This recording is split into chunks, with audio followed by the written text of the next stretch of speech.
as you're watching this, I'm going to be on holiday, or very bloody close to it. So for the next 2 weeks now, I won't be able to do any work on the larder, which is unfortunate, but you know, I need the holiday, I need a break. So what follows now is everything I've done up to this point, and hopefully there's going to be another video after this which explains the whole project. So there's 2 videos, and hopefully by the time the second one comes out, I'll have come back refreshed and raring to go. I highly doubt I'll get a suntan, because Cornwall, like the rest of the UK, is just a massive swimming pool at the moment. It's supposed to be summer, feels more like autumn. But anyway, enjoy yourself. I know I will. Lovely.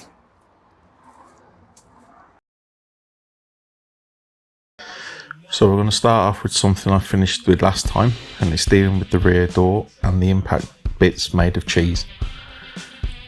The replacement impact bit turned up as I edited the last video, and given the longevity of the last bit, I fully expect this to break when I take the driver's side door off. I had been soaking these hinges in oil for the week before I went to take it off.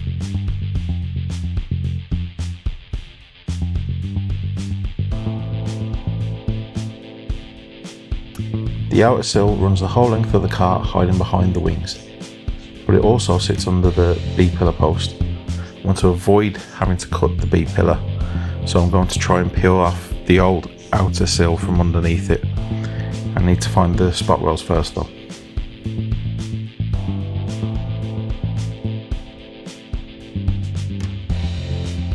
I've never worked on a car as old as this, but I'm fairly sure when this larder was being built, the Western car companies weren't using hay and horsehair for soundproofing.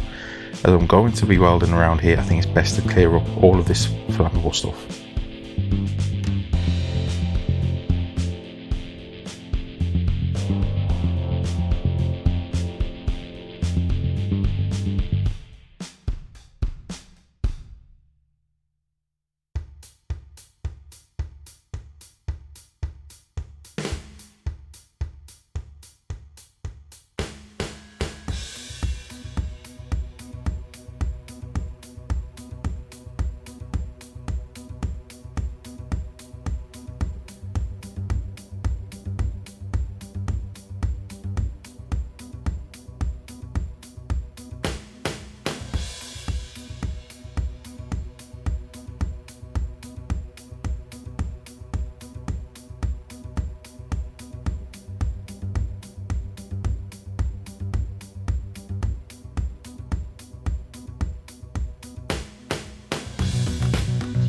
To make sure the B-pillar doesn't move and that the shape of the car is held, I'm bracing the doors from near where the door hinges are to where the door striker would be.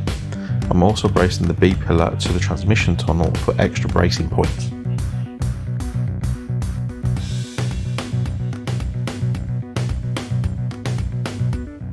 I've spotted most of the spot welds, but I can tell you that the outer sill goes in behind this, so drilling the spot welds here won't be enough, I don't think.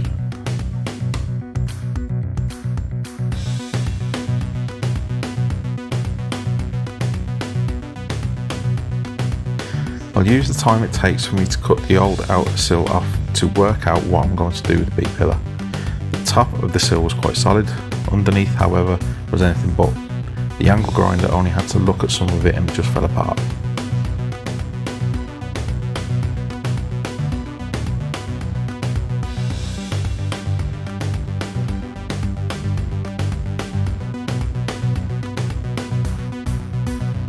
The inner sill here looks a bit rusty, but I've attacked it with a screwdriver and I'm unable to pierce it, so I'll knock the rust back, apply some rust remover and protect it. It doesn't need a replacement.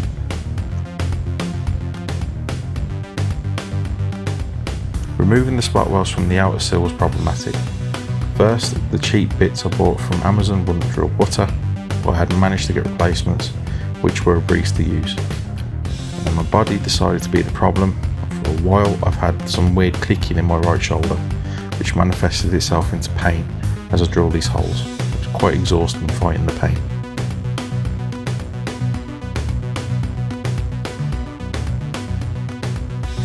As you can see here, the outer sill does indeed get sandwiched by the B-pillar, but I'm easily distracted by the glimpse of daylight I've noticed from the rear arch. I was not expecting this.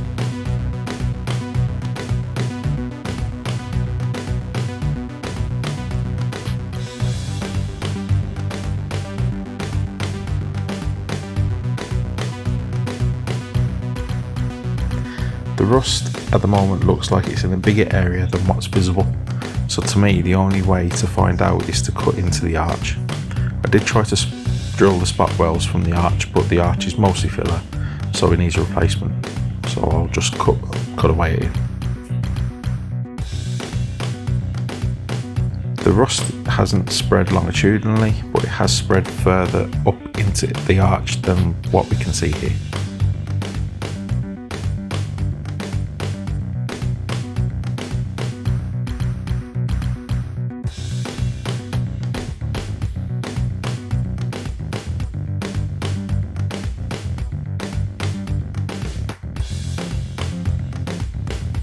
Oh dear, the rust is concentrated around the point where the arch sill and inner arch tub all join together. The inner sill at this end is rotten though, so while the forward part of the sill is fairly solid, this isn't.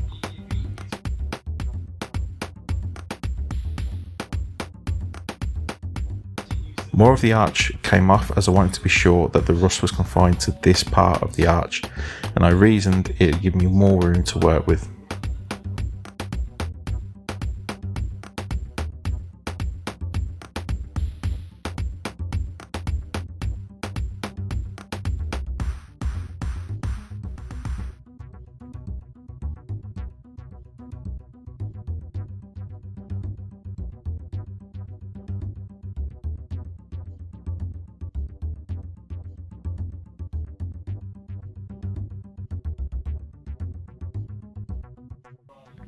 I'm being very careful with the arch I'm cutting off, as I won't be replacing them with new steel, and I will be reusing what I've cut off here. The cold chisel and hammer help to prise the seam apart after drilling the welds out.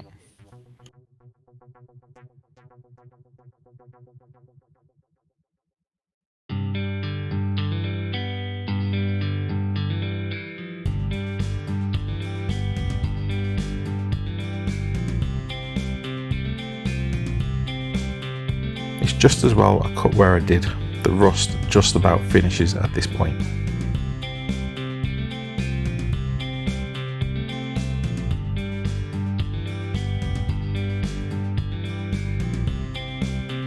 This is the final day I've got to work on the larder before I'm off on holiday. I wish I could say I was going to escape the British weather, but I'm not. This tent has been a great buy so far this year.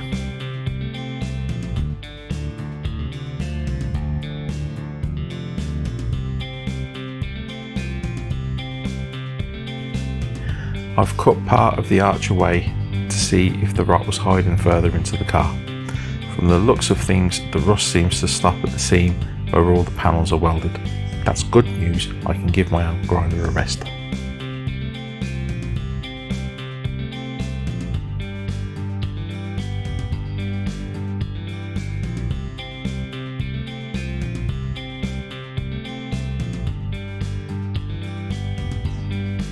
I've attacked this with a wire brush, and now I'm working away at this area with the rust remover.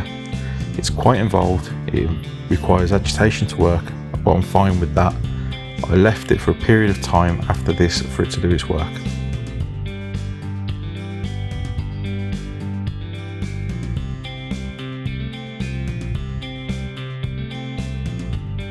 And that's where it finishes for now.